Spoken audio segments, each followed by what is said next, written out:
Global ratings agency Standard & Poor's upgraded Korea's sovereign credit rating by one notch to a record high of AA. The credit appraiser says the adjustment comes in the back of the country's sound fiscal conditions and relatively stable growth momentum. Our Kim Min-ji looks beyond the label. Standard & Poor's has raised Korea's credit rating to a record high of AA. The upward adjustment for the country is the second in less than a year after it revised its rating to a AA- in September last year. It puts the country on the third highest rating and places it on the same footing as France and the UK.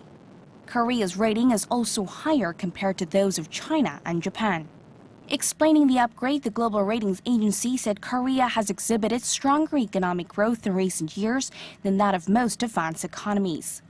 Korea's per capita GDP growth stood at 2.6% in 2015, higher than the 0.3 to 1.5% range seen in most high-income nations. This year, there are concerns the growth rate could slow due to the fallout from the government's ongoing corporate restructuring drive and faltering exports, which have fallen every month for over a year and a half now. But the agency brushed off such concerns, saying Korea's export performance has not been out of line with other nations and that a recovery in the U.S. should be able to help. On top of that, S&P said Korea's monetary policy has provided strong support for sustainable economic growth.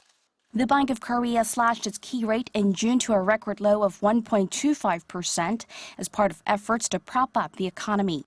In addition, the agency cited Korea's healthy fiscal position, saying that the country's government debt level remains modest at around 20% of the GDP last year. If a country's credit rating goes up, it means state-run companies, financial institutions and private corporations can borrow at cheaper rates when drawing up capital overseas. While the credit appraiser expects Korea's new rating to remain unchanged over the next 2 years, it says geopolitical risk stemming from inter-Korean conflicts is one of the main factors that could hurt Korea's credit fundamentals down the line. Kim Min-ji, Arirang News.